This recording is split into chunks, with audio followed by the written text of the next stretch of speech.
Isang mapagpalang umaga sa ating lahat, mga kapatid ko kay Kristo, mula sa The Suligraph Morning Devotion. Isang kagalakan na muli tayo ay makapagbulay-bulay ng mga salita ng Panginoong Hesukristo upang papurihan at sambahin ang ating Panginoong Hesukristo.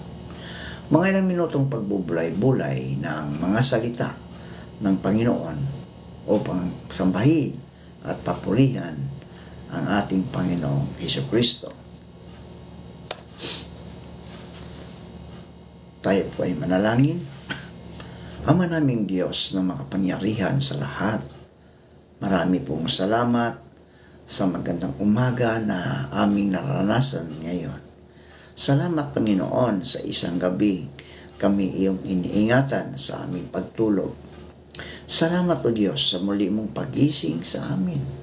At sa umagang ito Panginoon, dalangin namin na kami po ingatan mo sa aming mga pagtrabaho, sa pagpapasok sa aming mga opisina, sa aming mga trabaho o Diyos. Ikaw ang siyang manguna upang kami o Diyos ligtas sa anumang kapahamakan. Panginoong Diyos, patuloy namin itinataas sa inyo ang aming mga kaibigan na may mga karamdaman. Ang kaibigan naming si Ruel na may cancer.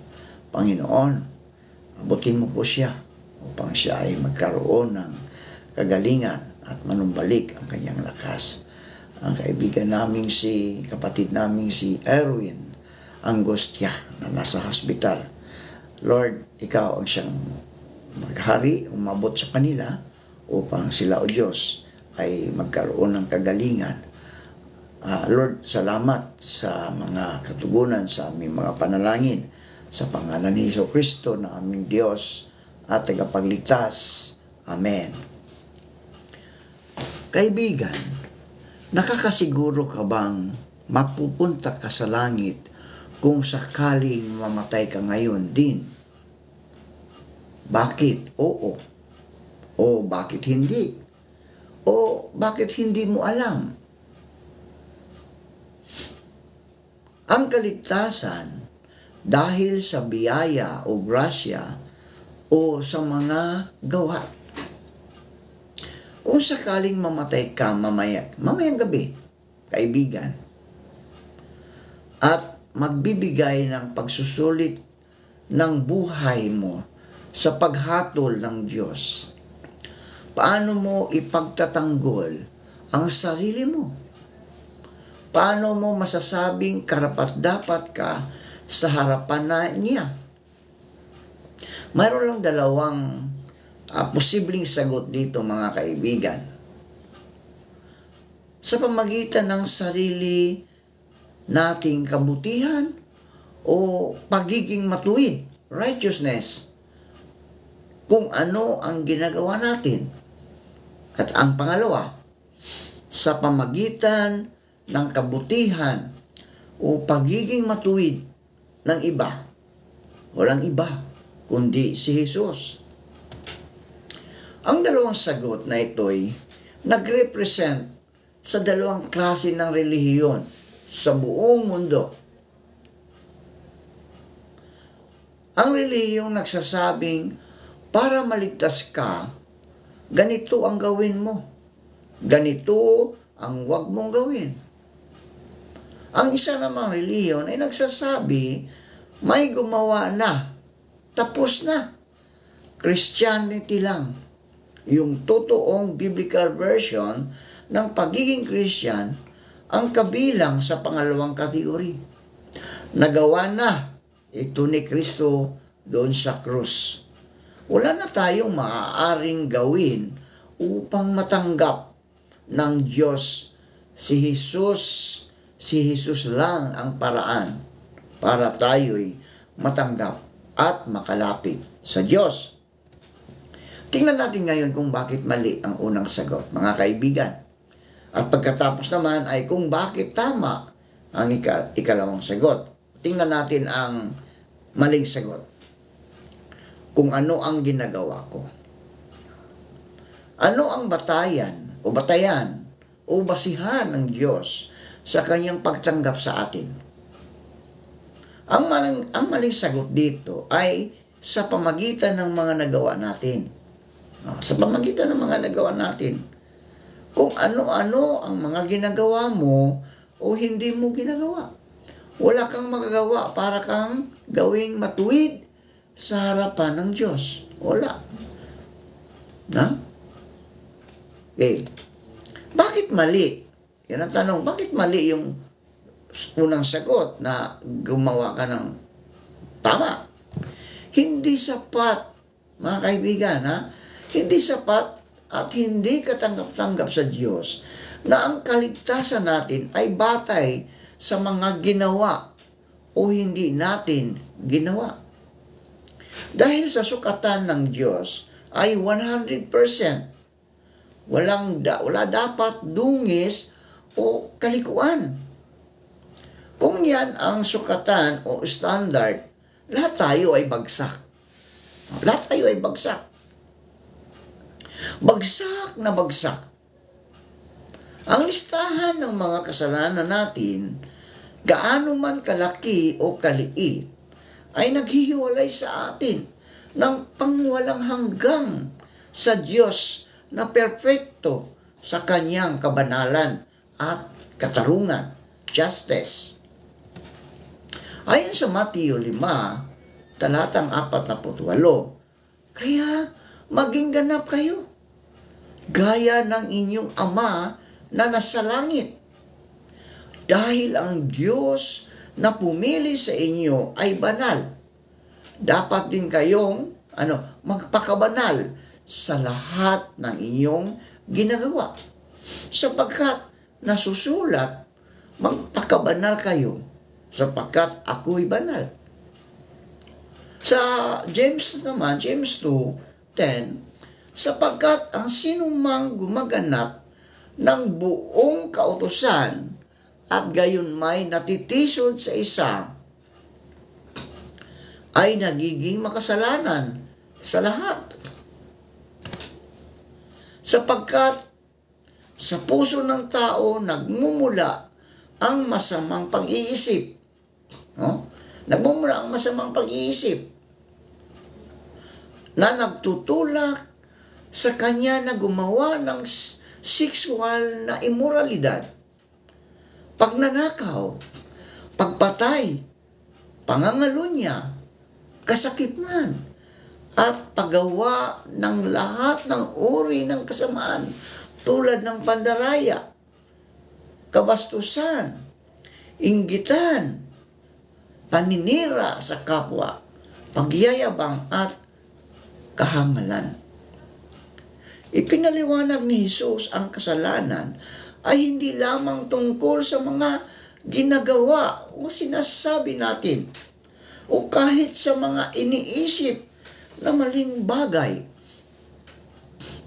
Mas maalaala pa doon o mas malala pa doon ang sakit natin. Ang kasalanan ay likas na sa atin, mga kaibigan. Likas na sa atin ang kasalanan. Nasa puso natin at ito ang naglalarawan sa ating pagkatao. Tayo'y gumagawa ng kasalanan dahil tayo'y likas na makasalanan. We sin because we are sinners by nature. Lahat tayo. Ayon sa Roma 3:23. O tingnan natin ang isang illustration, mga kaibigan. Isang illustration. Lumapit ka sa doktor upang gamutin ang tikdas mo. Or yung may measles, no? Yung measles, yung tikdas. Nilagyan niya lang ng band-aid. Yung mga spot na may pangit tingnan. Bakit yon hindi epektibong solusyon? Ganon din ang kasalanan, mga kaibigan. Ang problema natin ay hindi lang ang ginagawa natin, kundi ang puso nating parang terminal cancer na ang sakit. Hindi natin pwedeng takpan ang kasalanan ng mabubuting gawa. dapat lumapit tayo sa tunay na manggagamot nito. Hindi dapat. Hindi, ang ating mga kasalanan ay hindi pwedeng takpan ng mabubuting gawa. O, halimbawa, yung mga Robin Hood, diba? Mabubuti naman ang ginagawa kasi tumutulong sa kapwa. Pero kanino ba tinutulong? Diba? Doon din sa mga ininanakaw niya. Kinukuha niya sa iba. Diba? Hindi tama yun. Hindi mabubuting gawa yun. Masama ang ginawa niya, pero ginawa niya mabuti dahil tumulong siya sa kapwa. Nagbibigay siya. Lahat ng kanyang mga kinulimbat, ibinigay niya sa mga nangangailangan. Di ba? So, hindi natin kayang takban ng mabubuting gawa ang ating mga kasalanan. Ang tamang sagot, kung ano ang ginawa ni Jesus, yun ang tamang sagot. Ano ang batayan o basihan ng Diyos sa kanyang pagtanggap sa atin? Ang tamang sagot ay hindi ito nakasalalay sa mga gawa natin. Hindi ito nakasalalay sa mga gawa natin, mga kaibigan. Kundi kung sino at kung ano ang ginawa ni Jesus para sa atin. Malinaw yun. Ano ang ginawa ni Jesus para sa atin? Tingnan natin ang Efeso 2, 8-9. Itinuturo ng Biblia na tayo'y naligtas, hindi sa pamagitan ng naipon nating mga mabubuting gawa, kundi sa pag-ibig. Sa pag-ibig at kagandahang loob o grasya ng Diyos. Ang grace o ang grasya o biyaya ay ang kabutihan ng Diyos na hindi natin karapat-dapat tanggapin. Sa biyaya ng Diyos, ang dapat para sa atin ay hindi natin tinanggap. Kabaliktaran pa nito, ang tinanggap natin at ito ay dahil sa otoridad ni Jesus bilang Diyos. Otoridad ni Jesus bilang Diyos. At ang kamatayan niya at ang kanyang muling pagkabuhay. Ito ay libreng regalo ng Diyos, mga kaibigan.